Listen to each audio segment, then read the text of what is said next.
সবাইকে আমি প্রণাম জানাই। ভগবানের জীবনী থেকে আলোচনা করব। আজকে ভগবানেরই একজন শিষ্যের কিছু আধ্যাত্মিক উপলব্ধি, সেটা নিয়ে কথা বলবো। উপলব্ধির কথা উপলব্ধি করেই বোঝা যায়, সেটা ঠিক ব্যাখ্যা করে বা বুদ্ধি দিয়ে বোঝা সম্ভব নয়। কিন্তু এই আলোচনাগুলো করা মানুষের ভেতরে সেই লালসাটা জাগানোর জন্য, যে আমরা সবাই নিজেদেরকে পূর্ণ শান্তি আনন্দ থেকে কিভাবে বঞ্চিত করে রেখেছি। আমরা চাইলে আরো কত বড় হতে পারি, যাকে পেলে সব পাওয়া যায়, সব পেতে পারি।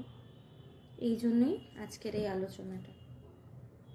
আগের দিন বলছিলাম যে ভগবানের এক শিষ্যের এই উপলব্ধিটা হয়।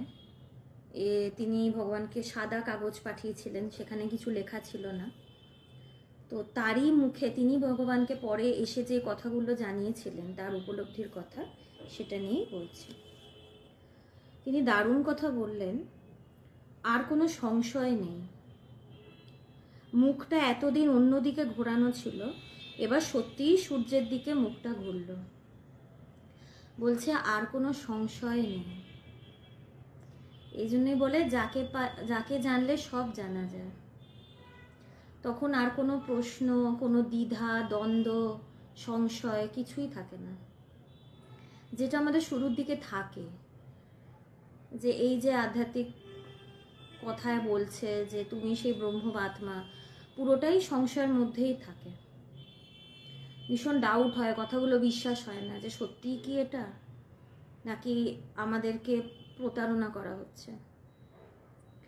কিন্তু তার যখন অনুভবটা হয়, তিনি পরিষ্কার বলেন যে আমার আর কোনো সংশয় নেই, মানে ভেতরে কোনো প্রশ্ন নেই। একজনের ভেতরে প্রশ্ন কখন থাকে না? যখন সে উত্তরটা পায়। এতদিন ধরে ভগবানের এই শিষ্য অপূর্ব কুমার মজুমদার, যিনি পুলিশ অফিসার ছিলেন, যার জীবনে সেরম কিছু অভাব ছিল না, তাও বুঝতে হবে অভাব ছিল। তাই তো তিনি নিজেকে জানার জন্য এত ব্যাকুল হয়ে উঠেছিলেন।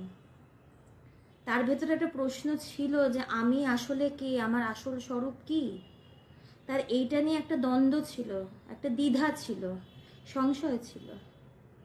এখন সংশয়টা নেই, মানে বুঝতে হবে উত্তরটা পেয়েছেন, এবং উত্তরটা ভগবানের কাছে গিয়ে পেয়েছেন।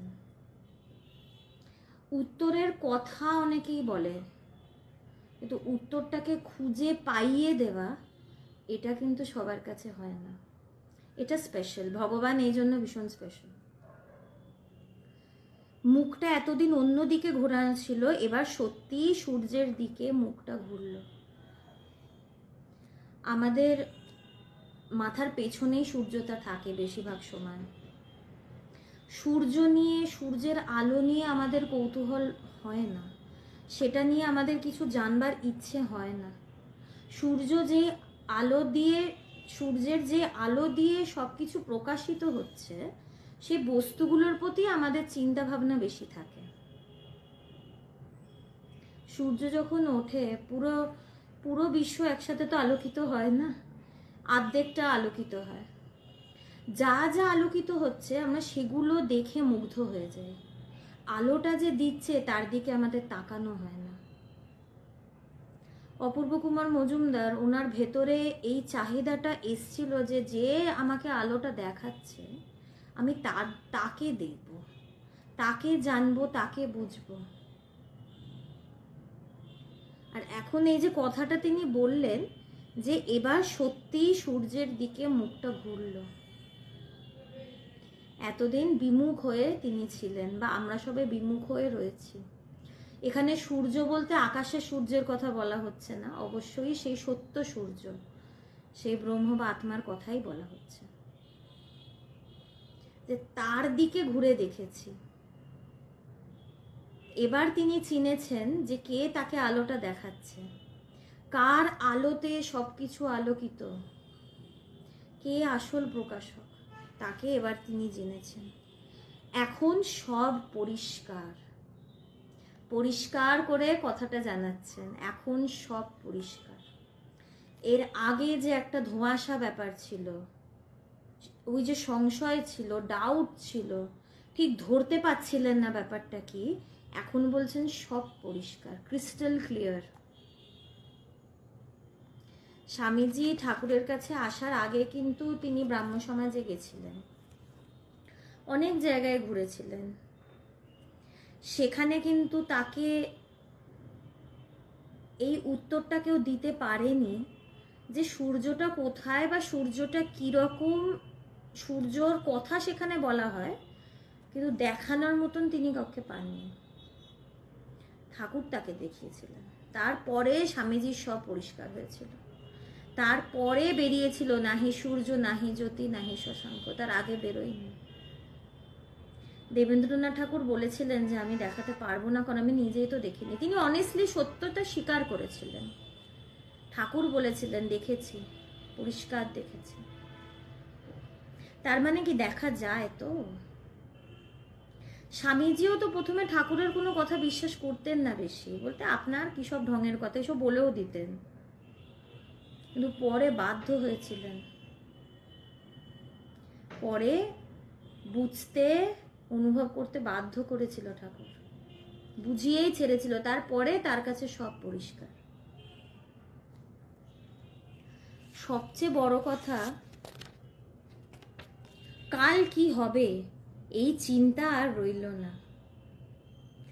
এই ভয়ে নিয়ে আমরা সবাই ভুগছি, কিন্তু কাল কি হবে, বাঁচবো কি বাঁচবো না কোনো ঠিক নেই, খেতে পাবো কি পাবো না কোনো ঠিক নেই।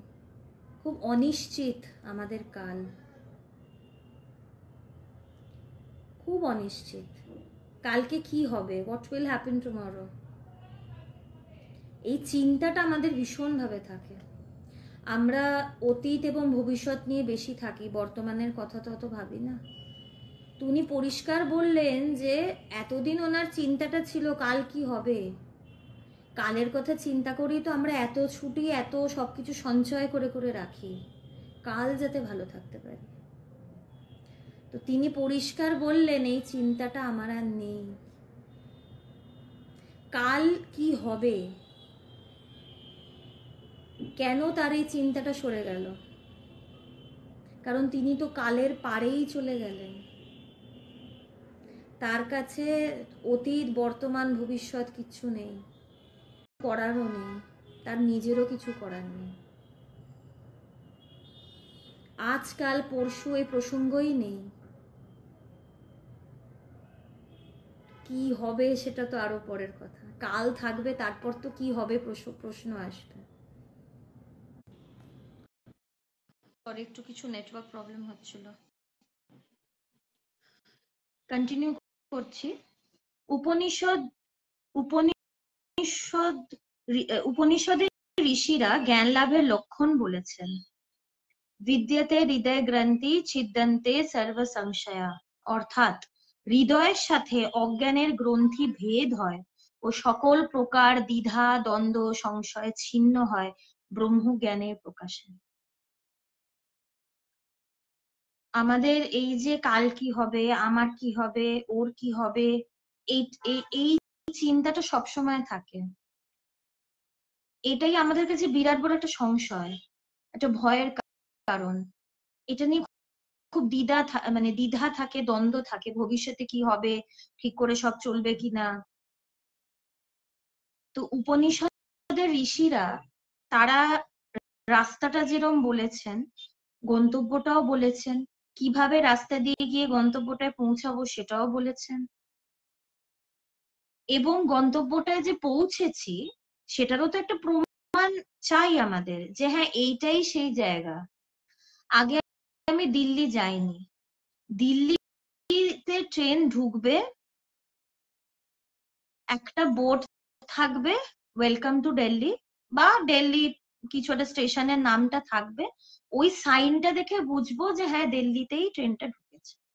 তাহলে সব স্টেশনই তো একরকম দেখতে। তো এই জন্য ঋষিরা উপনিষদে লক্ষণের কথাও বলেছে, যে কিভাবে বুঝবো যে একজনের জ্ঞান লাভ হয়েছে। বিদ্যতে হৃদয় গ্রন্থি ছিদ্যন্তে সর্ব সংশয়, হৃদয়ের সাথে অজ্ঞানের গ্রন্থি ভেদ হয়, অজ্ঞান নাশ হয়। আমাদের যা প্রশ্ন, যা দ্বন্দ্ব, যা দ্বিধা, প্রত্যেকটার কারণই হচ্ছে আমাদের অজ্ঞানতা। জানি না, বুঝি না, পাই না, এই যে না না, এটা অজ্ঞানতার জন্য। তো অজ্ঞানতা যখন নাশ হয়, যখন ভেতরে সেই জ্ঞানের প্রকাশ ঘটে, তখন সব দ্বিধা দ্বন্দ্ব যা আছে, দ্বিধা দ্বন্দ্ব সব মিটে যায়, কিছু থাকে না। কোনো ডাইলেমা, কোনো ডাউট, কোনো কনফিউশন, সব কোথায় চলে যায়, মনে হয় যেন কোনোদিন ছিলই না। আবার এটাও মনে হয় যে এতদিন যে দ্বিধাগুলো নিয়ে নিয়ে ঘুরছিলাম, কত বড়ই না বোকা ছিলাম।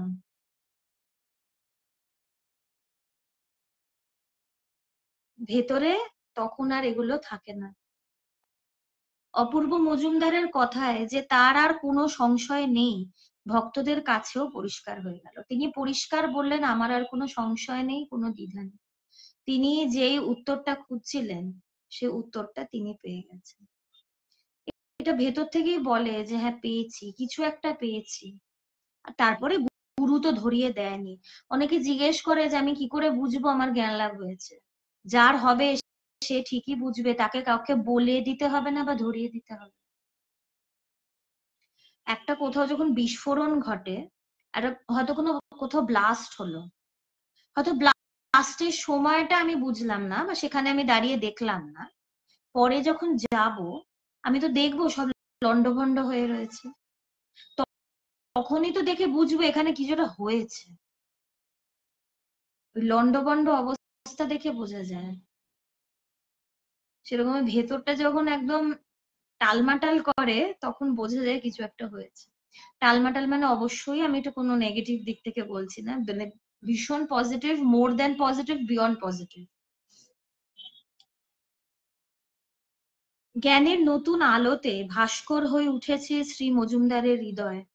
কঠোপনিষদে বলা হয়েছে, শ্রবণ শ্রবণায়াপি বহুবীর্য ন লভ্য শৃণন্ত্যপি বহবো ইয়ং ন বিদ্যুঃ আশ্চর্যো বক্তা কুশলস্য লব্ধশ্চর্য জ্ঞাত কুশলানুশিষ্ট।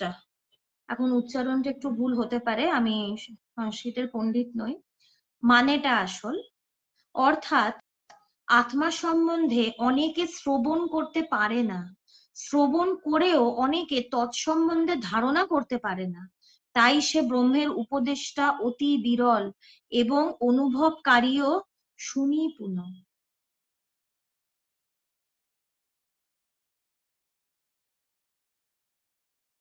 তো এখানে বলছি খুব সত্য কথা, আত্মা সম্বন্ধে অনেকে শ্রবণ করতে পারে না, পারে না, না চায় না, ভাবে হয়তো কি সব বলছে, কিছুই বুঝছি না, মাথার ওপর দিয়ে চলে যাচ্ছে, এইসব আবার কি, খাওয়া দাওয়া, নিদ্রা, আহার, সন্তান উৎপাদন, এটার বাইরে বেশি যাওয়ার তো প্রয়োজন নেই। অনেকে আমরা এটা ভাবি বলে আমরা শুনতে চাই না। আবার অনেকে যারা শোনে, তাদের হয়তো না এইদিকে ইন্টারেস্ট আছে, একটা কৌতূহল আছে বা ইচ্ছে আছে, চাহিদা আছে, বা তার এই বিষয়টা ভালো লাগে, সে সেটা শ্রবণ করে, কিন্তু সেটাকে ধারণা করতে পারে না, খালি শোনে, আলোচনাটা ভাল লাগছে শুনছি, সেটাকে নিয়ে মনন করার একটা ব্যাপার থাকে, যেটা শুনলাম, কি শুনলাম, কি বলা হলো আমাকে, সেটা নিয়ে গভীর ভাবে ভাবা এবং যে বিষয়টা নিয়ে আলোচনা হচ্ছে সেটাকে অনুভব করতে চেষ্টা করা। এইটা তো আরো কম মানুষ করে, মনন। আর মনন করে উপলব্ধি সে তো একজন দুজনের হয়, ঘুড়ির লক্ষ্যে কাটে দুই একজনের। কিন্তু এইটা ভাবার কোনো কারণ নেই যে সেই দুই একজনের মধ্যে আমি থাকতে পারি। নিশ্চয়ই পারবো, চাইলেই পারবো। পুরো পথটা না চাহিদার উপরে দাঁড়িয়ে। সে গুরু হাজার চেষ্টা করতে পারে, কিন্তু শিষ্য যদি না চায়, গুটিয়ে গাতিয়ে কিচ্ছু করা যায় না।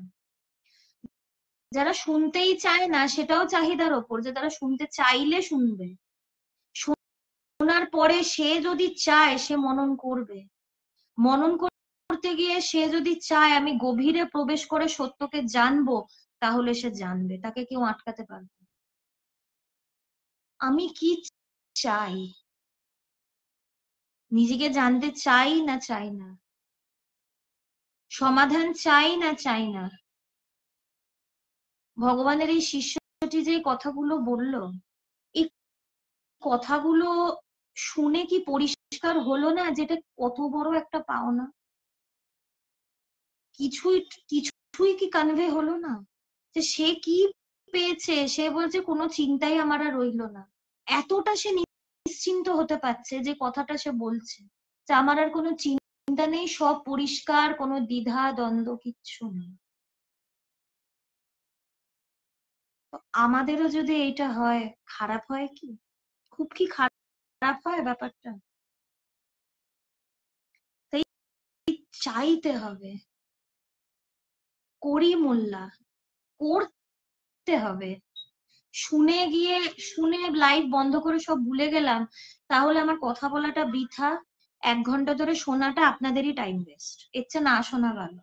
আমি এখানে প্রবচন দিতে বসিনি, বা ফলোয়ার বাড়বে লাইক বাড়বে আমার কোনো যায় আসে না সেটাতে। কথাগুলো যদি কাজে দেয় তাহলে জানবো আলোচনাটা এগিয়ে নিয়ে যাওয়া যায়। আধ্যাত্মিকতা শোনার বিষয় নয়, আধ্যাত্মিকতাটা হওয়ার বিষয়। স্বামীজি বলেছেন বিকামিং ইজ রিলিজিয়ন। ধর্ম বলতে আমরা দুটো ধূপধুনো ঘুরিয়ে দিলাম, পঞ্চপ্রদীপ দিয়ে একটু ঘুরিয়ে দিলাম, চামর নাড়িয়ে দিলাম, হয় না, ওটা ধর্ম নয়। সূচি অসুচি এগুলো অনেক ছোট স্তরের কথা, এগুলো খুব নিম্ন স্তরের কথা। ধর্ম মানে হয়ে ওঠা, কি হব, আমার যেটা অ্যাবসলিউট আইডেন্টিটি সেটাকে চেনা, আমার আসল স্বরূপটাকে চেনা, সেই চরম সত্যটা হওয়া, সেই হওয়ার কথা বলেছে ব্রহ্ম বা আত্মা। হয়ে ওঠো, ধর্ম মানে হয়ে ওঠা। তাই তিলক কাটলাম, মালা পরলাম, খুবই ভালো, সবকিছুর পেছনেই নিষ্ঠা থাকে, কোনো কিছুই ছোট না বা ভুল না, কিন্তু আরো অনেক বড়, এটা অনন্ত রাস্তা, আরো অনেক কিছু আছে। খালি শুরু কটা সিঁড়িতে গিয়ে দাঁড়িয়ে গেলে তো হবে না, উঠে পুরো ছাদটাকে তো দেখতে হবে। ছাদে উঠে তো দেখবো অনন্ত খোলা আকাশ, তখনই তো গায়ে হাওয়া লাগবে, পাখি উড়ে যেতে দেখবো, একটা অন্য ভাব তখন। 4টে দেয়ালে নিজেকে বন্ধ করে রাখলে তো হবে না। আমাদের মনগুলো তো ওরকমই, দেয়াল তোলা তোলা মন, জানলাও নেই মনের এই দেয়ালে, একটা ফুটো দিয়ে তাকাই বাইরে। এতটাই আমাদের সংকুচিত সবকিছু, ভেরি ন্যারো। হ্যাঁ মানুষ বাবু, আপনি একটু ধৈর্য ধরুন, আমি আলোচনাটা শেষ করেই আপনার প্রশ্নের উত্তর দেব। আপনার প্রশ্নটা আমি পড়েছি। তো যেটা বলছিলাম যে করতে হবে, হয়ে উঠতে হবে, তাহলেই বলতে পারবো আমি ঠিক ঠিক ধার্মিক। সারাদিন মালা ঘোরালাম, মালা জপ করলাম, কৃষ্ণ নাম করলাম, কৃষ্ণকে পেলাম না, তাহলে কি ধর্ম করলাম? উপলব্ধিটার আধ্যাত্মিকতা মানে উপলব্ধি, ধর্ম মানে উপলব্ধি। ওই কাজটার উপরে ধর্ম নির্ভর করে না, ধর্ম কোনো স্পেসিফিক কাজ নয়, উপলব্ধি। কাজটা একটা মাধ্যম, মাধ্যম মাত্র, তাই করতে হবে। সে বিরলের দলে যেন আমিও পড়ি।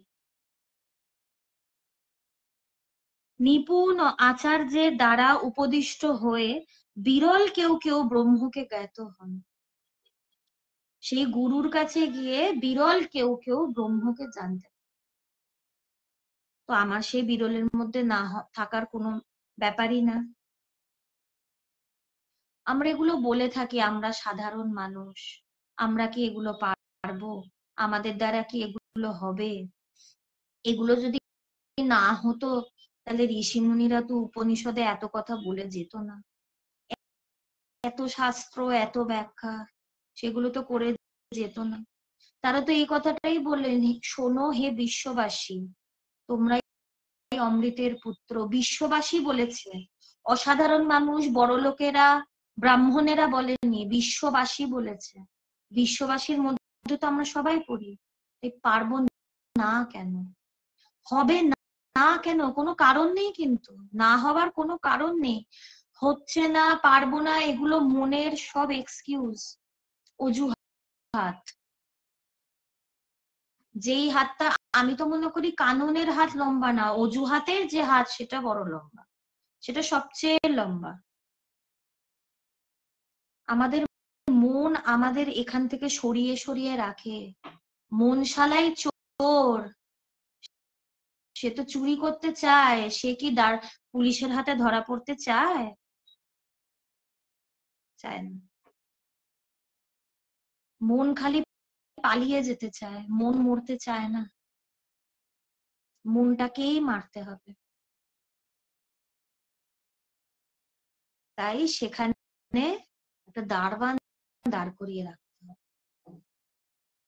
আধ্যাত্মিক চর্চা মানে নিজের ভেতরে একটা দারোয়ানকে দাঁড় করিয়ে রাখা। সে খালি দাঁড়িয়ে থাকবে, সে কিছু করবে না, খালি দেখবে, মনের প্রত্যেকটা দুষ্টুমি সে দেখবে। একটা দুষ্টু বাচ্চা, সে যখন দুষ্টুমি করে, তার দিকে যদি তাকিয়ে থাকি, সে যদি দেখে যে আমার দুষ্টুমি গুলো একজন দেখছে, সে দুষ্টুমি করাটা কিন্তু বন্ধ করে দেয়। একটা চোর যখন চুরি করে, কেউ তাকিয়ে থাকলে কিন্তু সে চুরিটা করতে পারবে না। যে বাসে যারা পকেট মাররা ওঠে, তার দিকে যদি এরকম করে তাকিয়ে থাকে, সে কিন্তু ব্লেড দিয়ে কিছুই করতে পারবে না, সে বাস থেকে নেমে যাবে। তাই ওই দারোয়ানটাকে দাঁড় করিয়ে রাখতে হয়, সে মনের সব দুষ্টুমি দেখতে থাকবে, আস্তে আস্তে মন দুষ্টুমি করা বন্ধ করে দেবে। তো ব্রহ্মকে জ্ঞাত হওয়া যায়, সম্ভব, আর আমরা পারবো। কঠোপনিষদে যেমন গুরু ও শিষ্য সম্বন্ধে বর্ণনা করা হয়েছে, ভগবান ও অপূর্ব কুমার মজুমদার যেন তেমনই গুরু শিষ্য। কারণ শ্রী মজুমদার মাত্র 7-8 মাস আগে ভগবানের কাছে এসেছিলেন। আমরা ভাবি আধ্যাত্মিক উপলব্ধির জন্য, চর্চার জন্য বছরের পর বছর গুহা গহরে বসে তপস্যা করতে হয়, তা কিন্তু নয়। এখন জঙ্গলও তেমন নেই, গুহা গহরও তেমন নেই, সব পাথরে পাথরে বন্ধ হয়ে যাচ্ছে। আমি যেখানেই থাকি না কেন, জঙ্গল হোক, ইট বা সিমেন্টের ঘর হোক, স্কাই স্ক্রেপার হোক, একটা কুড়ে ঘর হোক, একটা তাঁবু হোক, যাই হোক, আমি যেখানেই থাকি না কেন, আমি যদি চাই, আমি যে কোনো জায়গায় আমি নিজেকে জানতে পারি। নিজেকে জানাটা তো কোনো জায়গার উপরে নির্ভর করে না, আমি চাইলেই আমি নিজেকে জানতে পারি। আর সময়টাও কোনো ব্যাপার না, 12 বছর এ করতে হবে, 5 বছর এইটা করতে হবে, সেটা সময়ের অধীনে নয়, কালের পারে।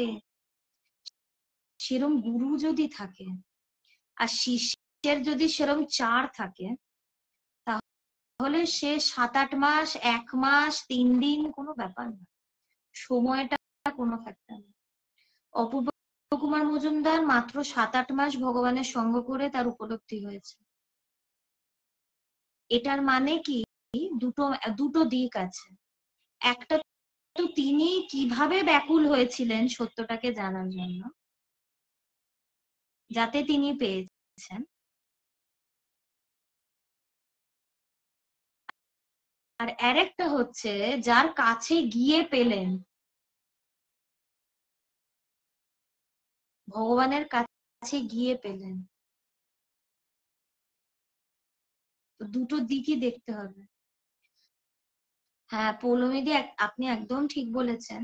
ভগবান যখন কথামৃত সবে পড়া শুরু করেছিলেন, তখন সেখানে, ঘটনাটা আগেও অনেকবার বলেছি, তাও একবার বলি, সেখানে ছিল, ঠাকুর বলছেন কেউ যদি আন্তরিকভাবে 24 ঘন্টা ঈশ্বরকে ডাকে, সে কিন্তু ঈশ্বরকে দেখতে পাবে। ঠাকুর স্বয়ং ঠাকুরের কথা, তার মুখনিসৃত বাণী। তিনি কিন্তু বলেননি 24 বছর যে সাধনা করবে আন্তরিকভাবে, 24 ঘন্টা বলেছেন মাত্র।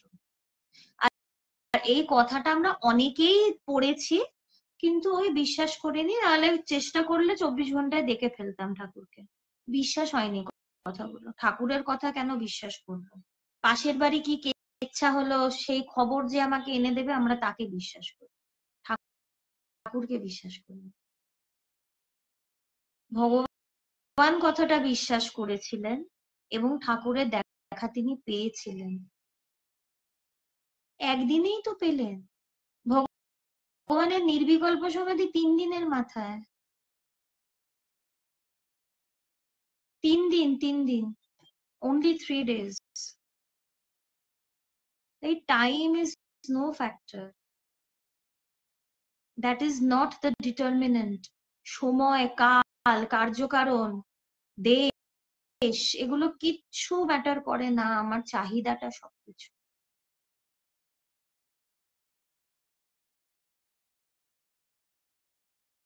সামান্যই তিনি ভগবানের সঙ্গ লাভ করেছেন, তিনি কিন্তু ভগবানের সঙ্গ বেশি পাননি, কারণ যেহেতু পুলিশে ছিলেন, একটা ট্রান্সফারেবল তার জব ছিল, তো মাঝখানে উনি দূরেও চলে গেছিলেন। ভগবানের থেকে ডিস্টেন্স তার ছিল, কিন্তু সেটা থাকা সত্ত্বেও, গুরু সঙ্গ ঠিক ঠিক না পাওয়া সত্ত্বেও তার অনুভূতি হয়েছে। তো আর কি বেশি প্রমাণ বা বেশি মানে বিশ্বাস করানোর জন্য বেশি কথা কি বলা প্রয়োজন?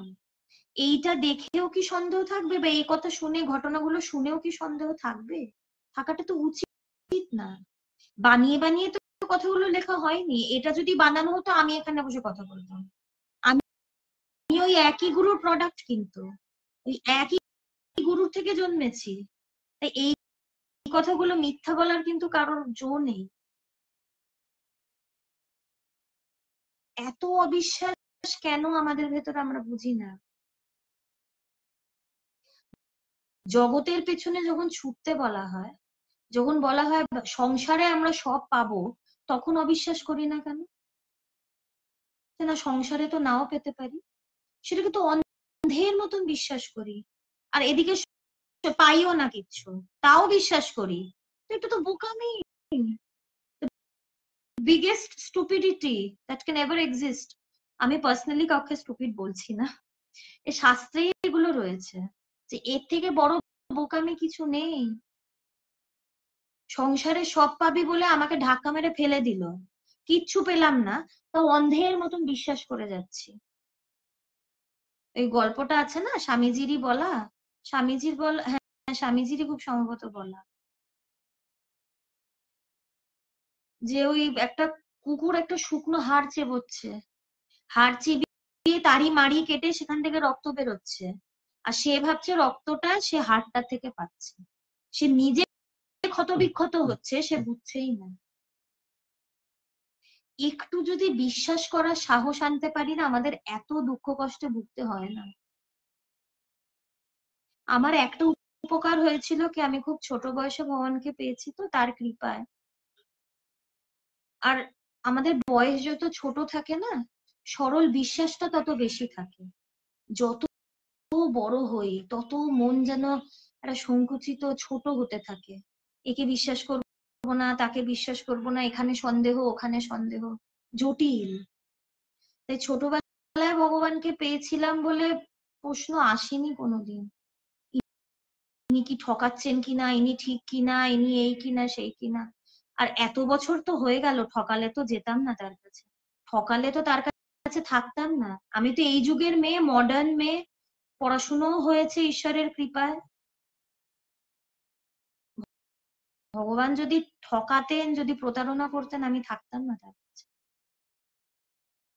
একটু বিশ্বাস করতে হয়, বিশ্বাসের উপরে সবকিছু।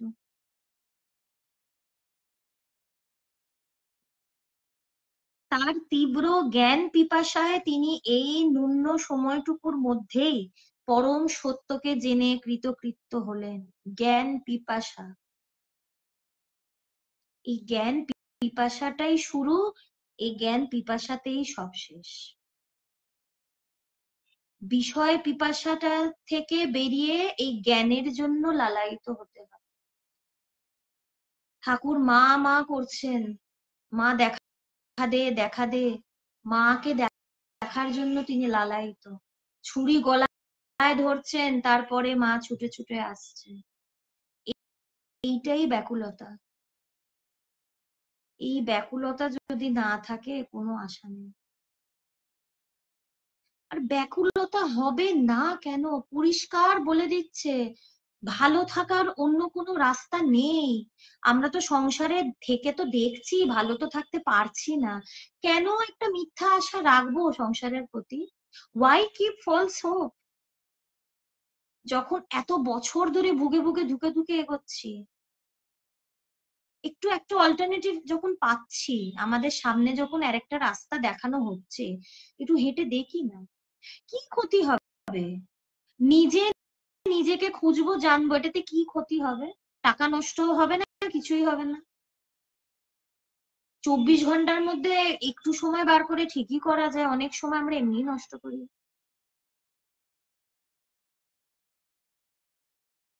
তো না বিশ্বাস করার তো কিছু নেই।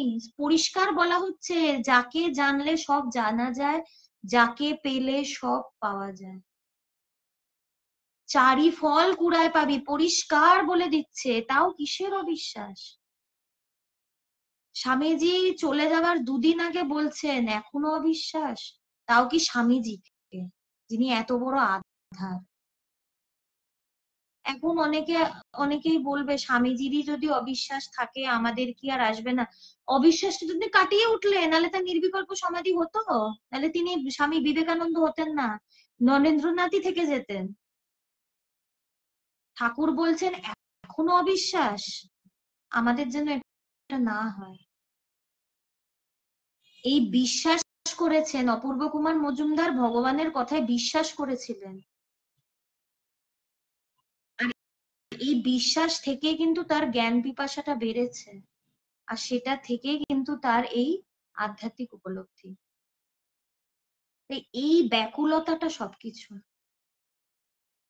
সেটার জন্য ব্যাকুল হতে হয়। প্রশ্ন অনেকেই করে কিভাবে ব্যাকুল হব? সংসারের বিষয়ের জন্য যেভাবে ব্যাকুল, সেইভাবেই এটার জন্য ব্যাকুল হতে হবে। সংসারের জন্য তো ব্যাকুলতা কেউ শেখায়নি, ওটা স্বতঃস্ফূর্ত আমাদের ভেতরে আসে। তো এটাও শেখানোর কিছু নেই। যখন নিজের বুদ্ধিতে ধরা পড়বে আমার প্রকৃত মঙ্গল এইখানেই, এই উপলব্ধিতে, এই চর্চায়, তখন আর আলাদা করে ব্যাকুল হওয়ার শেখাতে হবে না। আবার গুরু ভগবান আশ্চর্য বক্তা তো বটেই। এমন একজনকে তিনি সংসার সাগরের পাড়ে নিয়ে গেলেন, যার অতীত এমন ছিল যেখানে তাকে কেউ গ্রহণই করতেন না। অপূর্ব কুমার মজুমদারের এই জ্ঞান লাভটা আরো কেন মানে স্পেশাল বা ইউনিক? প্রথমত তো তিনি police officer, fine, a very respectable position in society. ওনার কিন্তু অনেক হিস্ট্রি আছে, পাস্ট মানে অনেক অন্যরকম। তিনি একজনকে সেলের মধ্যে, জেল সেলের মধ্যে এমন পিটিয়েছিলেন, তাকে পিটিয়ে মেরে ফেলেছিলেন। তারপরে ঘুষ নিতেন, নিতেন, মানে যাবতীয় যা যা হতে পারে সবই তার হয়েছে। এরকম একটা মানুষকে ভগবান সেই জায়গায় নিয়ে গেলেন। এটা কিন্তু সাধারণ রাস্তায় রোজ হওয়া ঘটনা নয়, ব্যাপারটা সম্পূর্ণ অন্যরকম। এমনি এমনি তো ভগবানের বই খুলে বসিনি, আরো তো প্রচুর বই রয়েছে, প্রচুর বই রয়েছে, সেগুলো থেকেও বলা যেত। অনেকে বলছে এইটা না বললে, এই বই থেকে না আলোচনা করলে অন্যায় হতো আমার। মানুষকে তো বলতে লাগবে যে এরম একজন ছিলেন, আছেন এবং থাকবেন পৃথিবীতে। তার দেহটা না থাকুক, তিনি আছেন।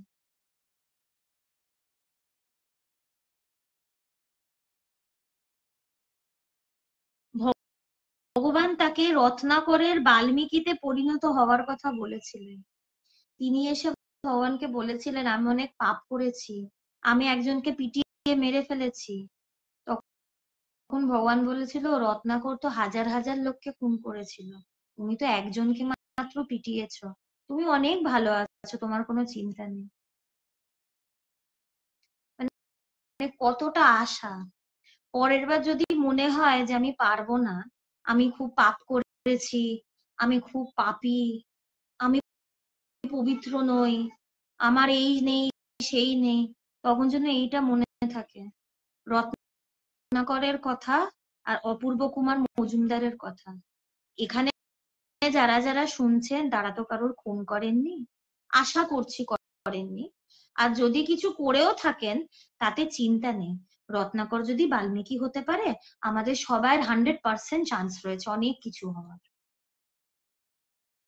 রত্নাকরকে যদি ঈশ্বর বঞ্চিত না করেন তাহলে আমাদের কেন করবেন? রত্নাকরকে ঈশ্বর যেরকম বঞ্চিত করেনি, রত্নাকরও কিন্তু নিজেকে বঞ্চিত করেননি। রত্নাকর যেই দেখলো নারদ বলল তুমি এত পাপ করছো, তুমি এত খুন করছো, তোমার এই পাপের ভার তোমার বাড়ির লোক নেবে তো, তাদের জন্যই তো তুমি খুন টুন করে জিনিসপত্র চুরি করে নিয়ে যাচ্ছ। তখন রত্নাকর বলছে নিশ্চয়ই, আমি তো তাদের জন্যই করছি, তারা আমার একটু পাপের ভাগ নেবে না? যখন বাড়ি গিয়ে জিজ্ঞেস করেছে কেউ রাজি হয়নি, তো তুমি পাপ করছো সব তোমার, আমরা কেন নিতে যাবো? রত্নাকর তখন বুঝেছিল যে এই হলো সংসার, আর এই সংসারের পেছনে সে এত পাপ করে যাচ্ছে। সে সঙ্গে সঙ্গে বেরিয়ে নারদকে বলল এখন এইটা ভাববেন না যে সংসার ছেড়ে বেরিয়ে যেতে হবে, আমি খালি গল্পটা বলছি, ভগবানও ছাড়েননি, প্রয়োজন পড়েনি। সেই সময় এই প্রথাটা ছিল, চতুরাশ্রম এইসব ব্যাপার স্যাপার ছিল।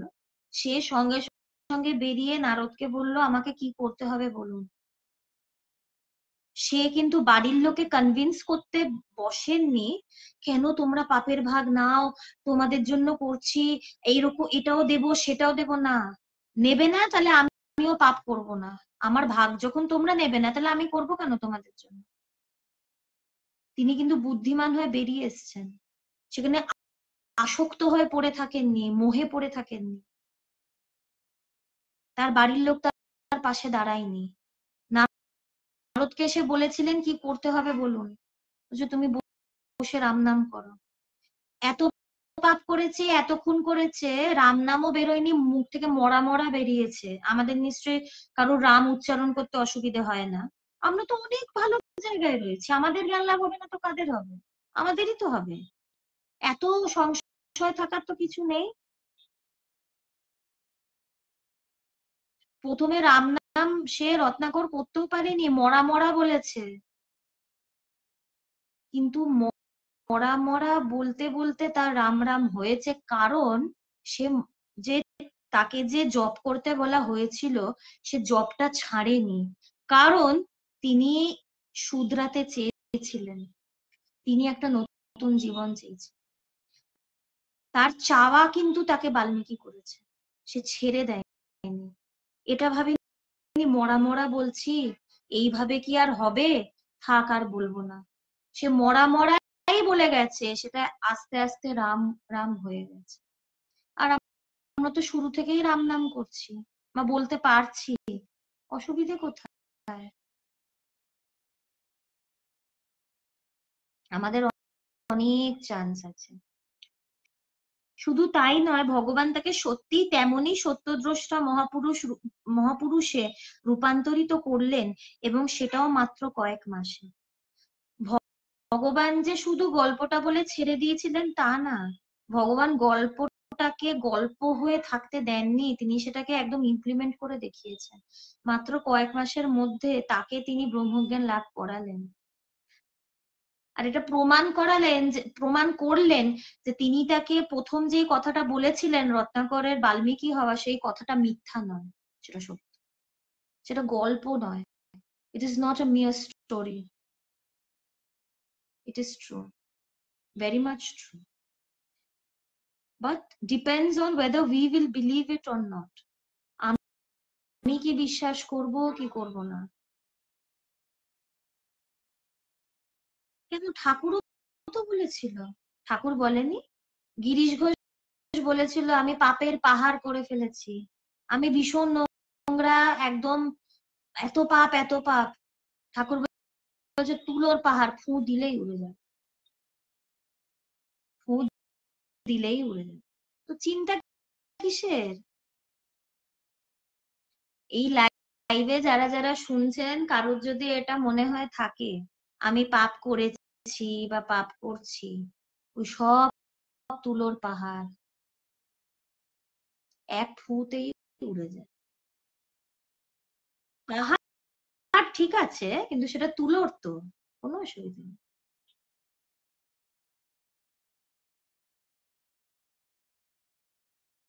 যে জ্ঞান লাভ করার জন্য সাধন চতুষ্টয় সম্পন্ন হয়ে সংসার ত্যাগ করে সন্ন্যাস নিয়ে বছরের পর বছর কঠোর সাধনায় মগ্ন হয়েও জ্ঞান লাভ বহু ক্ষেত্রেই সুদূর পরাহত থাকে, সেই জ্ঞান লাভ যেখানে শিষ্য ছিন্ন সংশয় হয়ে উঠলেন, কোনো কিছু না ছেড়ে এবং সেভাবে গুরু সঙ্গও না করে, সেটা ভগবানের মধ্যে মহাশক্তির আবির্ভাবকেই দ্বিধাহীন ভাবে নির্দেশ করে বৈকি।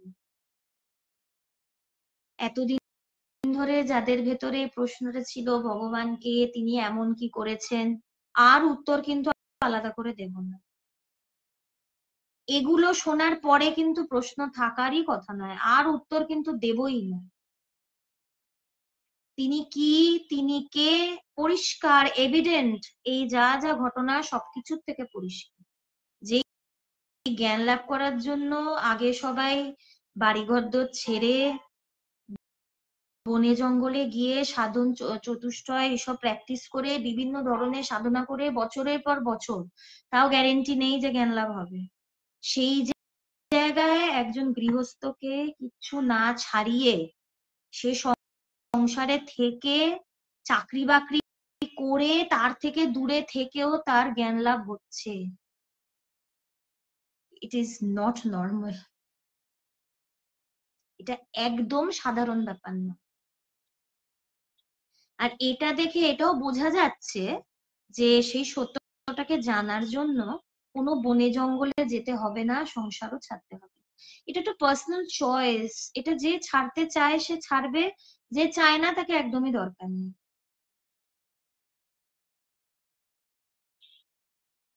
একদমই দরকার নেই। এটা একটা চয়েস, ইটস এ চয়েস যে আমার ওয়ে অফ লিভিংটা কি হবে, একটা লাইফস্টাইল।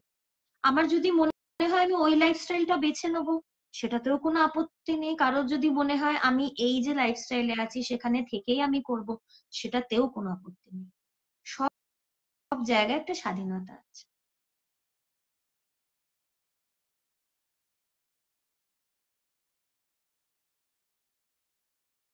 রেলওয়ে প্রোটেকশন ফোর্সের অফিসার্স ট্রেনিং এর কঠোর বিধিনিষেধের মাঝেই কোনো সঙ্গ বিনাই অপূর্ব কুমার মজুমদারের ব্রহ্মজ্ঞানের ট্রেনিং সম্পূর্ণ করে দিলেন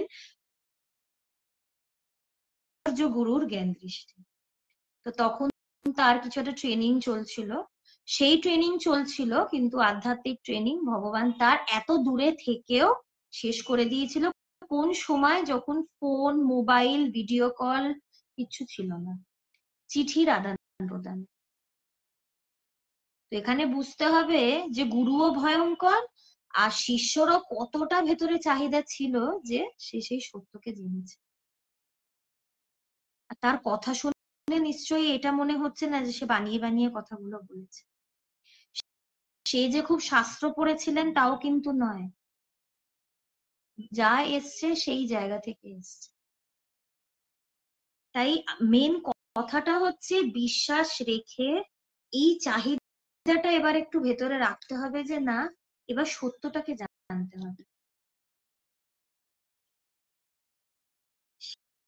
সেই সত্যের কথা, যার কথা যুগ যুগ ধরে ঋষি মুনিরা মহাপুরুষেরা বলে আসছেন, এবার ওটাকে একটু জানার সময় এসছে। এতদিন তো এইভাবে কাটালাম। এই বইটা যিনি লিখেছেন স্বামী প্রজ্ঞানন্দ মহারাজ, আজকেই তিনি একটা কথা বললেন, তিনি বিবেক চূড়ামণি থেকে আজকে আলোচনা করছিলেন। তো সেই আলোচনায় শিষ্যের জ্ঞান লাভ হয়েছে এবং সেই শিষ্য তার উপলব্ধির কথা বর্ণনা করছে। সেটা শুনে আমার একটা গুরু ভাই বলছিল যে ওটা শুনে ভাবছিলাম যে এরকমও হয়, এত বিশাল ব্যাপারও হয়। তখন প্রজ্ঞানন্দ মহারাজ বলছিলেন যে এইটাই হয় একমাত্র, হওয়ার একমাত্র এটাই আছে পৃথিবীতে, বাকি যা হয় সেটা তো না হওয়ার মতন, এটাই হয়, এটাই হওয়ার মতন জিনিস।